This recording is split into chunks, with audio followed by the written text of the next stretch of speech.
ሰውየው ምን ታምኗለህ? አምናለሁ። ምን ነው? ይኸውልሽ ጆሮ፣ እኔ አንተን አምኜ ነው ይሄን ፋይል እየሰጠሁት ያለሁት። ከዚህ በኋላ ምንም አይነት ችግር ማስተናገድበት አቅም የለኝም። እሺ ችግር የለም ወይዘሮ ሜላት፣ እኔ አምነዋለሁ።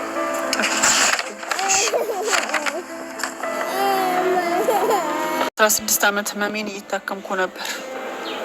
እንዴት? ለ16 ዓመት ጠፍታ የነበረችው ልጄ ወደ ቤት መታ ነበር። አልገባኝም። ነገሩን ማወቅ ይጠቅምህ አይጠቅምህ እንደሆነ አላውቅም፣ ግን ልንገርህ።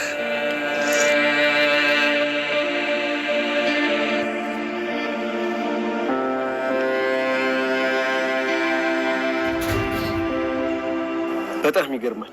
ልጅሽ ያልሆነችውን ልጅሽ ጨናንቆ ስለነበር በቃ ድርጅቱን ሲጫወቱበት ኖረዋል። በጣም ነው የሚያሳዝነው። ወይዘሮ ሜላት ስለ ድርጅቷን ጉዳይ ለጠበቃ አሳልፋ ሰጠችው። በፊት ሀንዬ አንድ ቀን እስቲ ያግዝሽ ጆሮ ጥሩ ጠበቃ ካለ ብላ አማክራት ነበርና ጠበቃውን አግኝቻ ዛሬ እባክህን እኔ ካሁን በኋላ ችግር መሸከም አልችልም። እስካሁን እኔ ብር አጥቼ ሳይሆን ጠበቃ የሚይዝበት ነገር አጥቼ ሳይሆን ታማኝ ሰው በመፈለግ ነበር። ነገር ግን አንተ ታማኝ እንድትሆንልኝ ይፈልጋለሁ። የምፈልገው ይሄን ብቻ ነው። አደራህን እኔ አንተን አምኜ ሳይሆን ጆሮን አምኜ ነው። የጆሮን እምነት ጠብቅ ብላ ነገረችው። እሱም እኔ በተቻለኝ አቅም ሁሉን ነገር ለማድረግ ሞክራል። እኔን እመኝኝ። ያው የህግ ጉዳይ አንዴ ማሸነፍም መሸነፍም አለ። ነገር ግን የአቅማችን እንሞክራለን። እሱን አውቃለሁ። ዋና ብቻ አንተ ታማኝ ሁንልኝ ብላ ነገረችው። ሉሊት ደግሞ እየሮጠች ወደ ቤታ ስትመለስ ስራውንም ይሄ ሰሞን በእብደት ነው የምትሰራው። ከዛ ጠራትና ከኋላ ኢዩኤል ሉሊት አላት። ምንድን ነው እንደዚህ የሚያስቸኩልሽ? እስቲ አንዴ የሆነ ቦታ ተቀምጠን እናውራ አላት። ምንድን ነው የምታወራኝ አለችው። እማወራሽ ነገር አለ እባክሽን እሺ በይኝ ሲላት ጊዜ እሷም እሺ በቃ እኔ ግን አሁን መቀመጥ አልፈልግም፣ ግን አውራኝ እዚሁ እቸኩላለሁ ስላት አይ ማውራሽ ነገር ነበር ስለ ወይዘሮ ሜላት። ስለዚህ ቢሮ ማውራት እንችል ነበር እኮ። አይ ማንም ሰው እንዲሰማ ስላልፈለግኩ ነው ላወራሽ ፈልጌ ነው አላት። አይ በቃ እስቲ ምንድነው ነገር ውስጥ ለው እሱ ደግሞ ካሁን በኋላ ከወይዘሮ ሜላት ላራቂ። ይሄ ስራዋ እንጀራዋ ለልጆቿ የምታበላው ነገር ነው። ስራ በጣም ያስፈልጋታል። ነገር ግን ከእሷ ራቂ አላት። እሷ ጥሩ ሰው ነች፣ እኔ ግን አትመስለኝም። አይ ቀርበሽ ስላላየሻት እሷን ግን ተያት ብሎ አስጠነቀቃት። እሷም ግን ልትሰማው አልቻለችም። ግን እንደዚሁ ተመናቅራ ሄደች። አቶ ኖላዊና ሀንዬና ፋንትዬ ማታ ቁጭ ብሎ ቡና እየጠጡ ነበርና አቶ ኖላዊ ቡና አይጠጡም። እስቲ ዛሬ አንድ ሲኒ ጠጣ ትለዋለች ፋንትዬ። እሱ ግን እኔ አልጠጣም፣ ቡና ማለት እኮ የወሬ ነው እንጂ አይ ቡና እኮ የንጉስና የጥሩ ሰው ምልክት እኮ ነው ስትለው ከዛ ሳቀባትና ቡና እኮ ሁሉም ሰው እየጠጣ የሚያወራው ሀሜት ብቻ ሌላ ጥሩ ነገር የለም። ከዛ ሀንዬ በቃ ተዋ፣ አሁንም በዚህም እየተከራከራችሁ ነው ይሄ ጭቅጭቅ ያመጣች ብላ ተናገረቻቸው። ሁለቱም ተሳስቀው ስለቡናው አበቃና ወይዘሮ ሜላት ለልጆቿ ይሄንን ስራ ማቆም አለባችሁ፣ ካሁን በኋላ ይሄንን ስራ እንዳሰሩ፣ የኔ ስራ አሪፍ ነውና ካሁን በኋላ ቤቱን ማስተዳደር እችላለሁ፣ ለልጆቹ የሚያስፈልገውን ለእናንተ ማድረግ አያቅተኝም ስትለው ሰላምዬ እኔ ስራውን አላቆምም፣ እዛ ውዬ ስገባ ሰላም ይሰማኛል። አንቺ ግን ስራሽን ጠንቀሽ ስሪ፣ ወደፊት ደግሞ ያለውን ነገር እናያለን አለቻት። ምናሴም አዎ እናቴ ስራውን እንተዋለን ወደፊት እስቲ አይተን፣ አንቺ ግን ስራሽን በደንብ ስሪ፣ ውጤቱንም እናይ ይሆናል አሏት። ከዛ ድንብላል ዛሬ ቤት የለችምና ሰላምዬ በቃ እናንተ ቁጭ በሉ እኔ እራት ልስራ ብላ ተነሳች። ሉሊት ደግሞ መቼም አታርፍምና ታዴን ቀጥራው ስለ ወይዘሮ ሜላት ማውራት ጀመረች። መጀመሪያ እራት ጋበዘችውና እራት ከጋበዘችው በኋላ ዛሬ እንዴት ነበር ውሎ ጠበቃውን ሲከታተል ነው ይዋል። ጠበቃው ግን ሊያወራኝ አልቻለም። ምክንያቱም ጠበቃውን አግኝቶ ጠበቃው ስለ ወይዘሮ ሜላት ሊነግራት አልቻለም። እኔ ጠበቃውም አቶ ታዴን ሙልጭ አድርጎት ነው ምን አገባ ስለሷ፣ እኔ ለሷ የሆነውን የእሷን ሀሳብ የእሷን እቅድ ለአንተ ነግርህ አልችልም ብሎ ጠበቃው ቀን ላይ አመናጭቆት ነበር።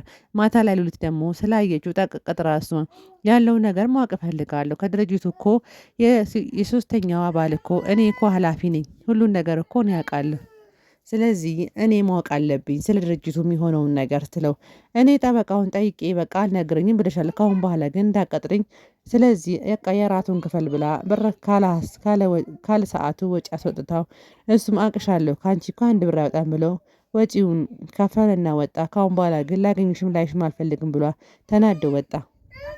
ትሁት ምናሴ ጋር መጣችና ሰላም አለችው። ደንግጦ እሱም ሰላም እንዴት ነሽ አላት። ስልክም አታነሳ። ምንድን ነው የሆንክ ያለኸው? እኔ ከዚህ በላይ መጨነቅ አልፈልግም ተይኝ በቃ። እኔ ምን አስጨነቁ? ምን አረኩ? መምጣት የለብኝም አትምጪ አላልኩሽም? ግን በቃ በልኩ ነው። እኔ የምፈልገው ስራዬን ብቻ ነው አላት።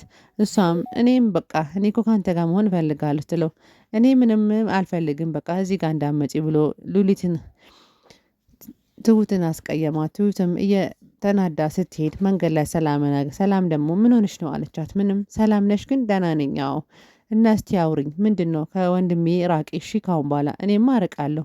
እኔ ስቀልድሽ ነው። ትወጂዋለሽ? አዎ ወደዋለሁ። ፍቅር ገብቶልሻላ? አዎ እኔ አፈቅረዋለሁ። ነገር ግን እሱ የሚረዳኝ ሰው አይደለም ብላ ተናገረች። ሰላምዬም እየሳቀች ምናሴ ጋር መጣች። እኔ እኮ እዛ ጋር ሄጄ ከዛ ከቆንጮ ልጅ ጋር እኮ አንተን ለመዳር ጉድ ጉድ እያልኩ ነበር፣ አንተ እዚህ ማሰማኝ አለችው። እሷም በቃሽን ተይ አትቀልጂብኝ፣ እኔ ቀልድ አልፈልግም። ከዛ ሉሊትን እኮ አግኝቻት ነበር እኮ ትሁትን መንገድ ላይ ስትለው ደነገጠና ምንድን ነው የሚያስደነግጥህ? ያለውን ነገር ቆፍጠን ብላ አውራ እንጂ እንደ ወንድ ልጅ ብላ ቀልዷን ጀመረች። ከዛ ጆሮና ተምች ያንን ጠበቃ አገኙት። ጠበቃው ምንድን ነው ግን ያለውን ነገር ላውራ እፈልጋለሁ። ወይዘሮ ሜላት የሚረዳት ሀብታም አለ እንዴ አላት።